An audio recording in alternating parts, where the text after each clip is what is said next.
जिस जिंदगी का एक सेकंड बाद का अता पता नहीं है, भरोसा नहीं है, कल सुबह मैं उठूंगा भी या नहीं ये भी नहीं पता है, और मैं ऐसी जिंदगी जी रहा हूं जो 10 साल बाद मैं ये बन जाऊंगा, 18 साल। चेहरे पे सारे शहर के गर्दो मलाल है, जो दिल का हाल है वही दिल्ली का हाल है।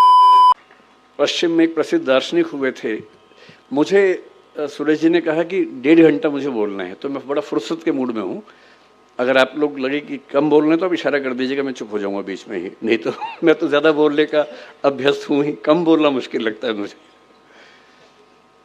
तो आज जब मैं आया तो यहाँ मुझे सरदार पटेल पर बोलना है, मैं उन पर आऊंगा थोड़ी देर के बाद। पहले मैं आज का अनुभव डिस्कस करना चाह रहा हूं।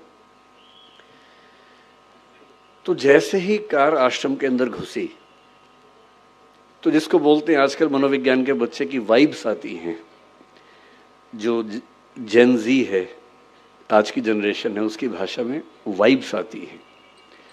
हमारी भाषा में एक वातावरण होता है हर जगह का, उस वातावरण का अपना मूल्य होता है, और वातावरण ऐसे नहीं बनता। बहुत सारे अच्छे लोग जब एक साथ रहेंगे तो वहाँ माहौल बनता है, उसको हम वातावरण कहें, वाइब्स कहें, वाइब्रेशंस कहें, जो भी कहें, वो हर किसी को समझ में आता है। तो जैसे ही मैं उस स्कूल के अंदर घुसा मुझे लगा कि ये कुछ तो अलग है। पहले मुझे लगा कि क्योंकि मैं दिल्ली से आया हूं और दिल्ली में दीपावली के 1-2 महीने बाद तक जो मौसम रहता है, आपको पता है कि पॉल्यूशन बहुत ज़्यादा वहाँ पर होता है, सांस लेना अपने आप में एक चैलेंज होता है वहाँ पर। तो मुझे लगा शायद यहाँ हवा साफ सुथरी है, और क्योंकि मैं दिल्ली से आया हूँ इसलिए मुझे बहुत ज़्यादा अंतर महसूस हो रहा है। पर मामला सिर्फ बाहर की हवा का नहीं, अंदर की हवा का भी है। और दिल्ली में जो लोग हैं उनके बाहर के साथ साथ अंदर की हवा भी खराब हो जाती है। एक शायर ने दिल्ली के बारे में बड़ा अच्छा लिखा है, जो मैं हर दीपावली के बाद अपने घर में सुनाता रहता हूँ सबको।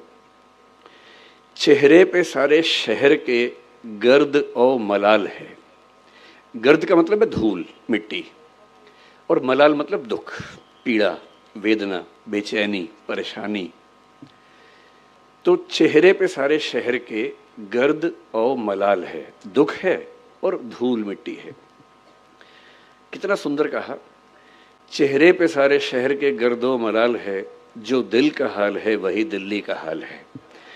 तो पूरी की पूरी दिल्ली ये गर्द जो है, धूल मिट्टी, तो दीपावली के बाद 2 महीने होती है, लेकिन जो अंदर की धूल मिट्टी है साल भर रहती है।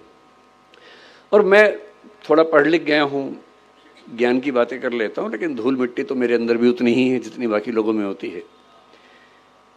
यहाँ के एक अलग ही सुकून महसूस हुआ। उन बच्चों के चेहरे पर जो भाव थे, फिर मैंने स्कूल देखा ध्यान से। मैं इतने साल से, 26 साल से काम कर रहा हूँ, भारत सरकार में काम किया, अपनी एक कंपनी चलाता हूँ जिसमें करीब 2-2.25 हज़ार लोग काम करते हैं मेरे साथ में। और अचानक मैंने एक ऑफिस देखा स्कूल का, जिस ऑफिस में प्रिंसिपल से लेकर क्लर्क तक सब एक ही कमरे में बैठते हैं, कोई हिरार्की ही नहीं है। और मुझे लगा कि मेरी सारी किताबें जो हिरार्की सिस्टम से प्रशासन कैसे चलता है, वो अचानक बेकार साबित हुई। बिना सोपान क्रम के कोई व्यवस्था चल सकती है, हम तो नहीं सोचते थे, पर यहाँ चल रही है। फिर मैंने देखा कि स्कूल के बच्चे, उन सब की एक अलमारी है, उसी में उनको अपना सामान रखना है, किताबें रखनी हैं, कपड़े रखने हैं, सब ने बड़ा सहेज के रखे हुए हैं। मुझे अपने बच्चे याद आए। कमरा तो उनके पास भी है, पर वो इतना साफ तो कभी नहीं होता जब तक कोई थर्ड पार्टी आके साफ ना करे उसको, या तो मम्मी साफ करे, पापा साफ करे, या कोई और साफ करे। इतना करीने से कैसे बच्चे रह सकते हैं? और किसी की अलमारी पर कोई ताला भी नहीं है। तो मैंने पूछा कि ताला नहीं होने की वजह, तो बताया गया कि हम चाहते हैं कि बच्चे खुद ही सीखें कि अगर हम किसी की चोरी करेंगे तो कोई हमारी भी तो करेगा, और चोरी नहीं करनी है, ये स्वभाव का हिस्सा बन जाए। ये इसकी ट्रेनिंग है, इसका प्रशिक्षण है। बच्चे अपना खाना भी खुद बना रहे हैं, बर्तन भी खुद धो रहे हैं।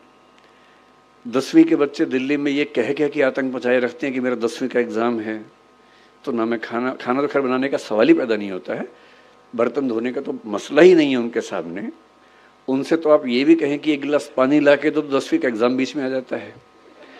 तो ये बच्चे 10वीं का एग्ज़ाम भी दे रहे हैं, खाना बना रहे हैं, बर्तन धो रहे हैं, अपना सब कुछ कर रहे हैं। स्वावलंबन जो महात्मा गांधी कहा करते थे, उसका जीता जागता उदाहरण। और उसके बाद बच्चों के चेहरे पर ऐसा सुकून है जो सुकून दिल्ली के वीडियो गेम खेलते बच्चों के चेहरे पर कभी नहीं दिखता है। तो मुझे कभी कभी क्या होता है, मैं जिक्र कर रहा था कि पश्चिमी दार्शनिक हुआ हेडेगर नाम के, 20वीं शताब्दी की शुरुआत में ही जर्मनी की बात है, जब जर्मनी विश्व युद्धों की दुनिया में आ गया था, उस समय की बात है। उन्होंने एक बड़ी गहरी बात कही। उन्होंने कहा कि हम लोग जिंदगी जीते रहते हैं, किसी से लड़ते हैं, किसी से प्यार करते हैं, फिर झगड़ा करते हैं, लड़ते हैं, सफल होते हैं, किसी को हराते हैं, किसी से हारते हैं, हारते हैं तो नफरत पाल लेते हैं, हराते हैं तो ये भाव मन में आता है कि मैंने हरा दिया, मैं विजेता हूँ। इसी सब तिकड़म भरे अनुभवों को हम मिला के एक शब्द बोलते हैं जिंदगी, लाइफ। लेकिन कभी कभी ऐसा होता है जिंदगी में कि अचानक कोई इंसिडेंट होता है। वो इंसिडेंट क्या होता है, जैसे मान लीजिए कि मैं और मेरा दोस्त सड़क पे जा रहे हैं, अचानक एक ट्रक की कार ब्रेक फेल हुई, उसे टक्कर मारी और मेरे साथ जो मेरा दोस्त था उसकी मौत हो गई और मैं बच गया। अब जो मुझे एहसास होगा, उस एहसास का मतलब है नथिंगनेस, शून्यता। उस मोमेंट पे, उस क्षण में ये लगता है कि क्या है जिंदगी में ऐसा, और मैं जो इकट्ठा करने में लगा हूं, मैं जो ताकत के पीछे भाग रहा हूं, मैं जिस 8 साल बाद की प्रमोशन के लिए अभी से रात दिन जुटा हुआ हूं, ये सब तो 1 सेकंड का खत्म होने वाला खेल है। जिस जिंदगी का 1 सेकंड बाद का अता पता नहीं है, भरोसा नहीं है, कल सुबह मैं उठूंगा भी या नहीं ये भी नहीं पता है, और मैं ऐसी जिंदगी जी रहा हूं जो 10 साल बाद मैं ये बन जाऊंगा, 18 साल बाद मेरी प्रमोशन ये होगी, मैं सेक्रेटरी बन जाऊंगा या मैं हाई कोर्ट का जज बन जाऊंगा। इस अनुभव में जो लोग थोड़े ज़्यादा सेंसिटिव हैं, संवेदनशील हैं, वो इस अनुभव को झेल नहीं पाते, और उनके लिए इसी बिंदु पर टर्निंग पॉइंट आता है और वो जीवन का रास्ता मोड़ लेते हैं कि जब जीवन में कुछ भरोसा नहीं तो मैं इन निरर्थक चीज़ों के पीछे क्यों भागता रहूं, क्यों ना मैं किसी ऐसी सार्थक चीज़ की तलाश करूं जो अंततः मुझे सुकून देती हो। और